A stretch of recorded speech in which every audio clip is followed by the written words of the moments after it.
오늘 우리가 함께 읽은 36절의 말씀은 사도행전에 기록되어지는 사도 베드로의 첫 번째 설교의 결론에 해당하는 말씀입니다.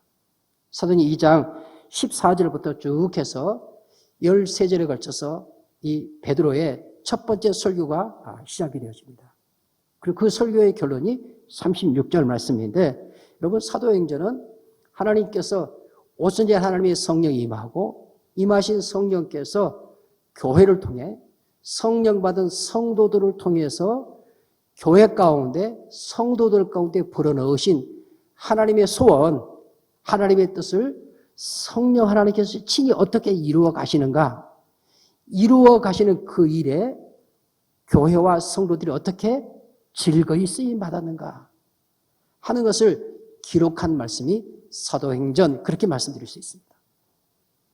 그래서 1차적으로는 사도행전의 말씀이 기록될 그때 그 교회, 초대교회를 가리키지만 오늘 하나님의 말씀을 받는 저와 여러분 마찬가지죠. 그 성령 하나님은 광주 소영교회 2023년을 통해 또 함께하는 우리 성도들 한 분 한 분 안에 거하셔서 우리 안에 소원을 두시고 그 소원을 그 깊으신 뜻대로 이루어 가기를 원하시고 또 이루실 하나님인 것을 믿음으로 고백할 수 있게 되시기를 주님의 이름으로 축원합니다. 여러분, 본문의 말씀이 36절 상반절 말씀이 어떻게 시작합니까? 말씀 보시면 이렇게 말씀 시작하죠.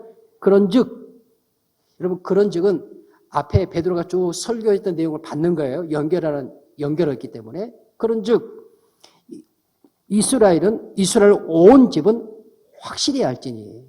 여기서 이스라엘 온 집이라고 말하는 것은 사도행전의 말씀 속에서는 하나님께서 오순절에 임하신 하나님의 성령이 임하심을 기다리는 온 이스라엘, 또 모든 유대 민족들, 그리고 오늘 우리에게는 이 하나님의 말씀을 받는 저와 여러분, 주님의 몸된 교회를 향해 하신 말씀이에요. 온 이스라엘은 확실히 알지니. 알지니, 그런데 그 앞에 강조하는 부사가 있어요. 확실히라는 부사가 있습니다. 근데 그 알지니라는 그 말씀도 명령형으로 쓰였어요. 현재 명령으로. 이것을 그대로 직역한다면 이스라엘 온 집이 확실히 알아야 될 것이 있다. 제일 먼저 등장하는 단어가 확실이라는 단어가 제일 먼저 등장해요. 그 다음에 알아라 라고 명령해요. 선택이 아니라 하나님께서 명령으로 설교의 결론으로 베드로서를 통해서 말씀하는데, 너희가 교회이고 성도이거든 너희가 알아야 될 것이 있다. 확실히 알아야 될 것. 그건 나의 명령이다, 이렇게 말씀하고 있는 것입니다. 성령 충만함을 받은 베드로가 이스라엘 향해 소리 높여 이와 같이 외치고 있는 것입니다. 여러분, 베드로는 그의 설교를 통해서 말씀하셔요. 하나님께서 14절 이하의 말씀에 보면 선지자 요엘, 구약의 선지자 요엘을 통해서 하나님의 성령이 임할 것이라는 것을 예언했거든요. 하나님은 누구십니까? 말씀하시는 분이시죠? 하나님의 말씀은 그 말씀이 그대로 이루어지는 거거든요. 사람의 말은 실수하고 지켜지지 않지만 하나님은 전능하신 분이시고 그 말씀을 그 뜻대로 이루실 분이셔요. 믿으시면 아멘. 그렇죠? 그래서 하나님께서 모세 율법을 통해서도 말씀하시죠. 선지자의 예언자들을 통해서 말씀하셔요. 사도들을 통해서도 말씀하시죠. 오늘도 복음을 전하는 자들을 통해서도 말씀하시죠. 근데 그 말은 선지자와 예언자의 말에 끝나는 것이 아니라 그 말씀을 주시는 분 누구시냐? 여호와 하나님이시다. 그리고 하나님께서 그들의 입을 통해서 말씀하신 그 하나님의 말씀은 하나님께서 하나님 자신의 말이기 때문에 하나님이 친히 이루시는 거예요. 친히 역사하시는 거예요. 오늘 주님의 말씀을 통해서 말씀하고 있어요. 베드로가 설교하는 가운데 오순절에 하나님의 성령이 임하였는데 이건 하나님께서 이미 선지자 요엘을 통해서 말씀하셨던 것 아니냐. 그렇게 말씀하신 그 말씀이 지금 우리 가운데 이루어진 거다. 우리 주님께서도 공생의 삶을 사시면서 약속하셨잖아요. 요한복음 14장 말씀에 주님께서 내가 너희를 떠나갈 거다. 내가 십자가의 길을 갈 거다. 죽음의 길을 갈 거다. 그러니까 제자들이 근심하며 걱정했죠. 그때 주님께서 그들에게 뭐라고 말씀하셔요? 걱정하지 마라. 근심하지 말라. 이렇게 말씀하시면서 내가 떠나가면 너희에게 성령을 보내주겠다. 보혜사 성령. 너희를 지키시고 돌보시는 성령을 너희에게 보내주겠고 그 성령이 너희를 세상 끝날까지 보호해 줄 것이다. 그리고 주님이 약속하셨거든요. 베드로가 설교를 통해 그 이야기하는 겁니다. 오순절에 하나님의 성령이 임하였는데 그 성령은 선제를 통해서 말씀하신 그 말씀이 이루어진 것이요. 그 말씀대로 주님께서 약속하신 그 약속대로 성령이 임한 것이니라. 이렇게 말씀을 통해서 증거하는 설교가 베드로의 설교를 통해서 기록이 되어집니다. 그러면서 하나님께서 그렇게 약속대로 선제를 통해서 약속하시고 주님이 친히 약속하실 때 그 약속대로 성령님께서 오신 이유가 뭐냐? 무엇 때문에 성령님이 오셨냐 그 말이죠. 우리 성도님께서 생각하실 때 성령님께서 오신 목적은 무엇 때문이겠습니까? 우리가 성경의 말씀을 통해 살피면 하나님의 성령이 임하였을 때 사람들에게서 나타난 반응을 기록하고 있는 말씀이 사도행전 2장 12절 13절 말씀이에요. 거기 말씀에 보면 하나님의 성령 오순절에 그 약속의 성령이 임하였을 때 사람들이 다 놀라며 당황하며 서로 이르되 이 어찌된 일이냐. 임하신 성령으로 말미암아 놀라운 일들이 일어나거든요. 13절 말씀에서는 또 어떤 이들은 조롱하여 이르되 그들이 세술에 취하였도다. 그들 가운데 어떤 일이 있었습니까? 하나님의 성령, 약속의 성령이 임하자 방언을 하며 예언을 하며 꿈을 꾸며 표적과 기사와 능력들이 나타납니다. 성전 미문에 앉아서 구걸하던 안지명이 베드로가 다가가서 이야기합니다. 나에게는 금과 은은 없지만 나에게 있는 것으로 내게 주노니 나사렛 예수 이름으로 일어나 걸어라. 그렇게 말할 때 그가 일어나 걷는 놀라운 역사가 나타났음을 주의 말씀대로 믿으시기를 주님 이름으로 축원합니다. 오순절에 임하신 하나님의 성령으로 말미암아 이 놀라운 일이 일어나는 거예요. 여러분 지금 우리 가운데 이런 표적, 이런 기적, 이런 능력이 지금 우리 가운데 나타난다. 여러분의 반응은 어떠시겠습니까? 우리도 모두 다 놀랄 수밖에 없을 겁니다. 이 신기하고 놀라운 일 앞에 다 한바탕 소동할 수밖에 없을 거예요. 사랑하는 믿음의 식구들, 지금 우리 성도들 각자 안에 거하시고 우리 그 예배 가운데 거하시는 하나님의 성령께서 성도 여러분에게 또 부족한 저에게 그리고 주님의 몸인 교회로 부름받은 광주 서현교회에게 하나님께서 임하셔서 우리에게 주신 성령님의 소원, 하나님의 소원은 무엇입니까? 그것은 주의 이름을 부름으로 구원 얻는 역사를 이루고자 하는 것을 믿으시기를 주님의 이름으로 축원합니다. 성령이 주신 선물이기 때문에 표적도 기사도 능력도 얼마나 귀하고 복된 것이에요.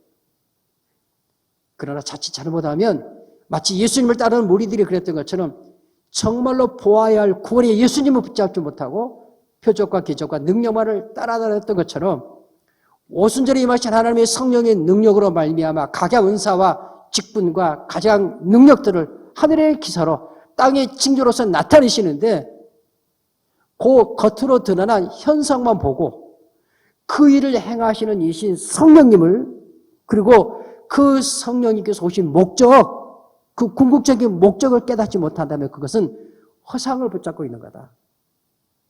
허상, 표적, 기적, 능력, 예수로 말미암고 성령으로 말미암는 것이지만 표적만, 기사만, 능력만 쫓아다닌다면 그것은 그림자를 쫓아다니는 것 같다.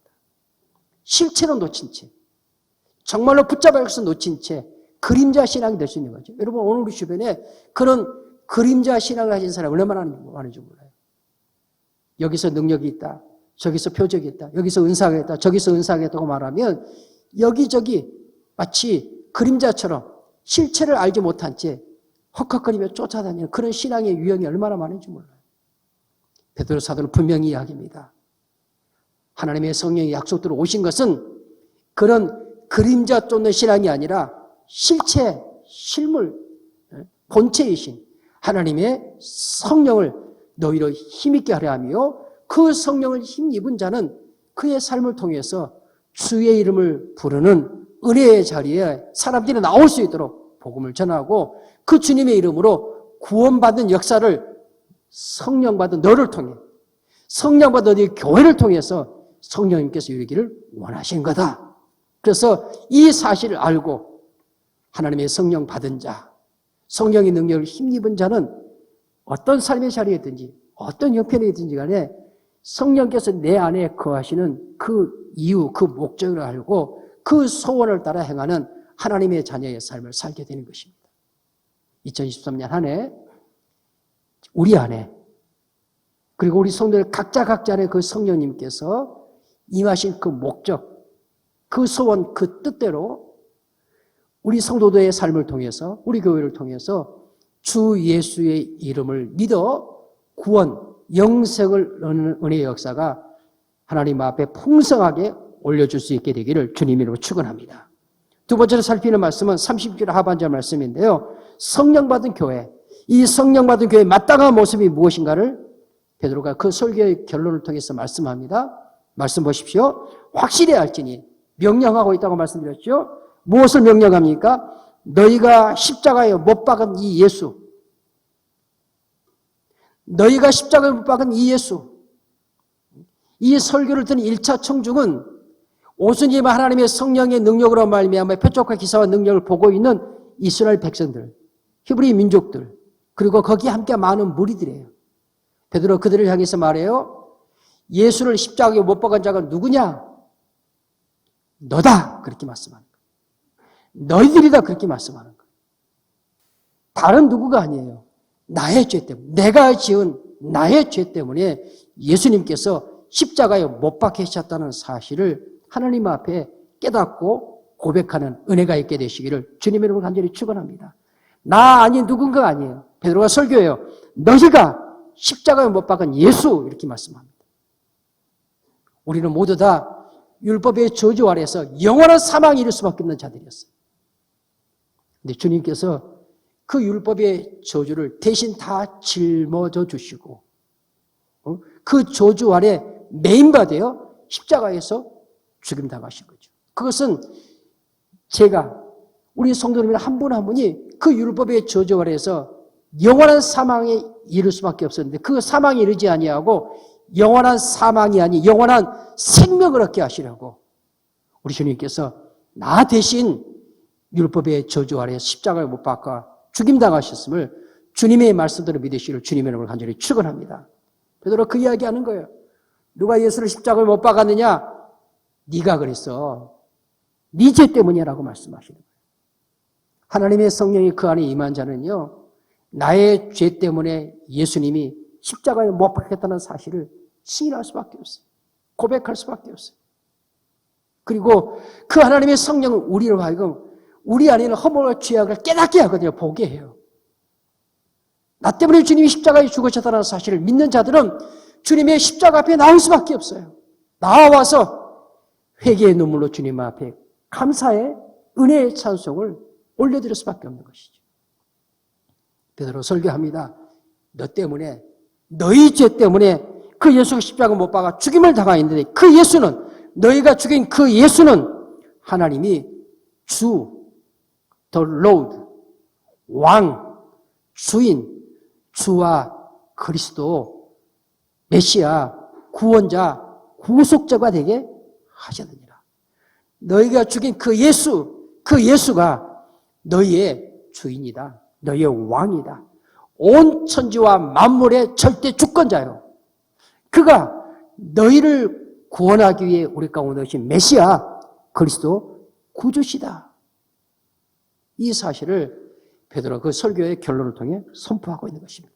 이 말씀은 성령 받은 교회는, 성령 받은 신자는 하나님의 성령이 성도들 안에 참으로 임재하여 계시면, 그리고 그 하나님의 성령이 그 공동체에 참으로 은혜로 역사하시면 반드시 나타나게 되는 건 무엇입니까? 제가 주님을 십자가에 못 박았습니다. 내 죄 때문입니다. 하나님 앞에 죄를 회개하고 자복하게 되어 있어요. 하나님의 성령이 참으로 그 안에 거하는 자는 그의 삶 속에서 이제는 내가 주인이 아니고 예수님이 나의 인생의 주인입니다. 여러분, 세상은 다 우리가 뭐라고 이야기합니까?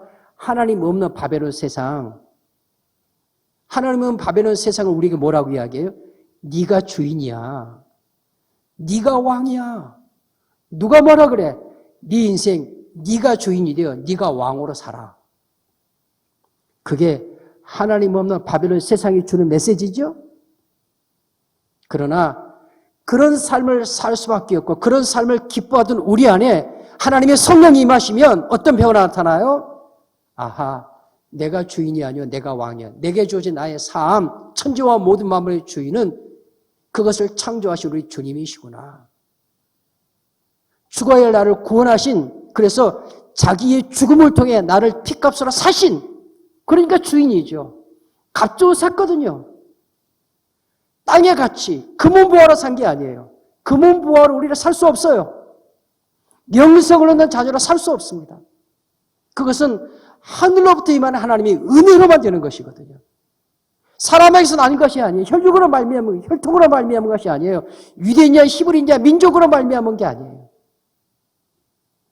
십자가를 통한 구원의 은혜는 위로부터 임하시는 하나님의 전적인 은혜로만 말미암는 것을 주님의 말씀대로 믿으실 주님이라고 축원합니다. 그래서 하나님의 성령이 그 안에 임한 자는 뭐라고 고백하게 돼 있어요?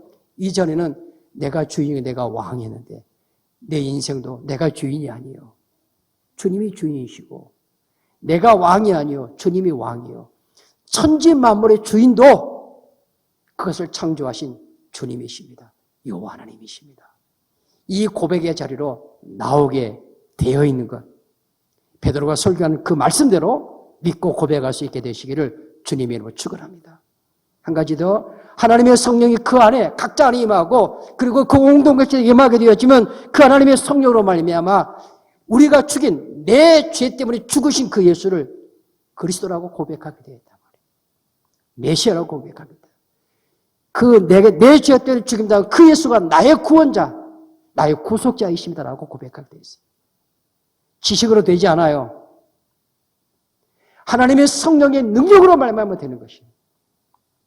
하나님의 성령의 능력, 위로부터 임하신 하나님의 성령의 능력으로 말미암아 거듭나지 아니하며 예수를 주 그리스도라고 시인할 수 없어요. 내 삶의 자리에서 내가 주인이 아니요 나를 위해 십자가에 죽으신 주님이 주인이시나 왕입니다라는 삶의 고백이 있는 거예요.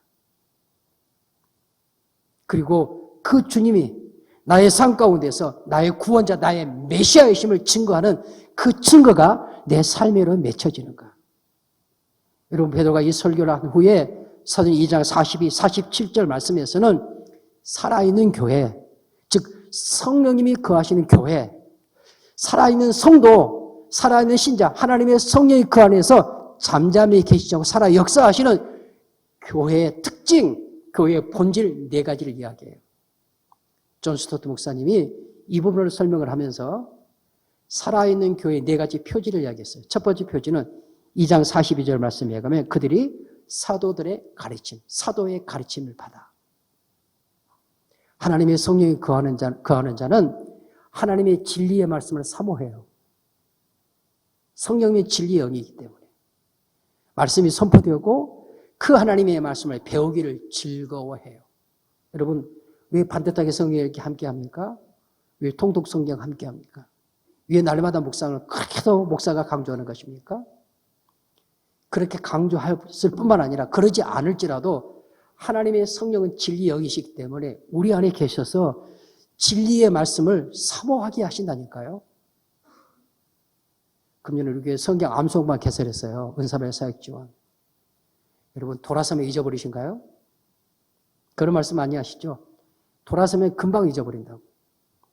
그런 분들 성경 암송만에 들어오십시오. 그런 분들. 우리 모은 장로님께서 그런 분들 성경 암송만에 들어오시면 성경 암송 왕이 되게 반드시 만들어 드리겠답니다. 네. 성경 암송 많이 지원하십시오. 우리 장로님께 연락하시기 바랍니다. 하나님의 진리의 성령이 그 안에 거하는 자는 말씀을 사모하고 즐거워하게 됐습니다. 존 스토트 목사님 두 번째로 이야기합니다. 하나님의 성령이 그 안에 거하는 자는 성도의 교제, 교통을 기뻐해요. 성경이 기록해요. 사람마다 사람들이라 말미암아 표적과 기적이 많이 나타나니 44절 믿는 사람이 다 함께 있어 모든 물건을 서로 통용하고 모든 재산과 소유를 팔아 각 사람의 필요를 따라 나눠주고 이렇게 말씀합니다. 왜냐하면 성령 안에서 한 가족, 한 식구니까. 여러분의 한 식구니까 가족의 모든 필요를 함께 하잖아요. 우리는 예수 안에서 한 식구, 성령 안에서 한 가족으로 부름받은 것을 믿으시길 바랍니다. 그래서 하나님의 성령이 그 안에 거하는 자는, 하나님의 성령이 거하는 교회는 나누어줘요. 베풀어요. 섬겨요. 필요를 채워주고요. 우는 자와 함께 울고 아파하는 자와 함께 아파해요. 기뻐하는 자와 함께 기뻐해요. 이것이 하나님의 성령이 그 안에 살아있는 증거다. 세 번째로 주의 말씀에 존수도 목사님 이야기하는데 세 번째 증거는 무엇이냐 하니까 성경 말씀 기록합니다. 46절 날마다 마음을 같이하여 성전에 모이기를 힘쓰고 뭐 했다는 거예요? 예배하기를 즐거워한 거예요. 하나님의 성령이 거하는 자는 주의 전에 나와 함께 예배하는 것을 소원해요. 갈망해요. 여러분 그래서 오늘도 예배 자리에 나오신 줄로 믿습니다. 하나님 앞에서 하나님 앞에 예배하기를 즐거워하는 가정, 예배하기를 즐거워하는 구역, 예배하기를 즐거워하는 우리 성도들의 삶이 되시기를 주님의 이름으로 축원합니다. 성령께서 살아있는 교회는 예배하기를 즐거워해요. 찬송하기를 기뻐해요. 오로지 기도에 힘쓰는 거예요. 한 가지 더 이야기를 하고 있죠. 하나님의 성령이 그 안에 살아있는 교회의 성도는 47절 말씀 하나님을 찬미하며 그 다음 말씀 또 온 백성에게 칭송을 받으니 주께서 날마다 구원받는 자 수를 더하게 하시니라. 하나님의 성령이 그 안에 거하는 성도, 하나님의 성령이 그 안에 거하는 교회는 세상으로부터 칭찬받게 되어 있어요. 그 칭찬이라는 것은 세상의 가치를 따라 받는 칭찬을 말하는 게 아니에요. 하나님 앞에서 세상도 칭찬할 뿐만 아니라 하나님이 칭찬하는, 세상으로부터 칭찬, 세상 속에서 칭찬받는 하나님의 사람이 되게 하고 그를 통해서 구원받는 수가 더해가게 하는, 모든 열방 주 볼 때까지 하나님 나라의 복음을 힘있게 증거하는, 권세게 증거하는 그런 교회의 모습을 이루어가게 되었다는 말씀입니다. 사랑하는 믿음의 식구들, 하나님께서 저와 여러분 안에 진리의 성령으로 임재하여 계신 것을 믿으시를 주의 이름으로 간절히 축원합니다. 초대교회 임하신 성령이 동일한 성령님이에요. 그 성령이 잠잠히 계시잖아요. 저와 여러분 안에 하나님이 기쁘신 뜻, 그것을 소원으로 두시고 그 소원을 행하게 하시는 분이에요. 성령은 영이니까 보여요, 안 보여요? 안 보이죠. 그러나 그 하나님의 성령이 있으면 성령 위에 살아계신 증거가 나타나냐니까요. 뭐를 통해 드러나요? 하나님의 말씀을 사모해요. 말씀을 배우기를 즐거워해요. 성도끼리 서로 사랑해요. 서로 교제해요. 함께 슬퍼해주고 함께 울어주고 서로에게 등이 되어주는 거예요. 진리의 성령이 그 안에 살아있는 성도 교회는 그 삶을 통해서 하나님을 찬송하는, 모여 예배하는 공예배뿐만 아니라 삶의 예배를 하나님께 영광을 올려드려요. 내 안에 하나님의 진리의 성령이 살아계시면요, 나의 삶의 모든 현장이 복음 전도의 현장이에요. 나 때문에 십자가에 못 박혀 예수가 전해지는 거예요.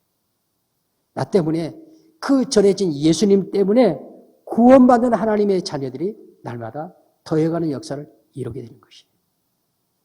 2023년 여러분이 부으신 하나님의 소원, 그것도 이루어 주시되, 여러분 우리 안에 가시는 진리의 성령께서 소원을 두시고 행하시는 살아있는 증거들을 풍성한 열매로 드러내어 하나님 앞에 열방까지 주의 복음을 힘있게 증거하고 그 은혜의 사명을 능력 있게 감당하는 우리 모든 주의 권수들, 우리 성도들이 되어줄 수 있으시기를 주님의 이름으로 축원합니다.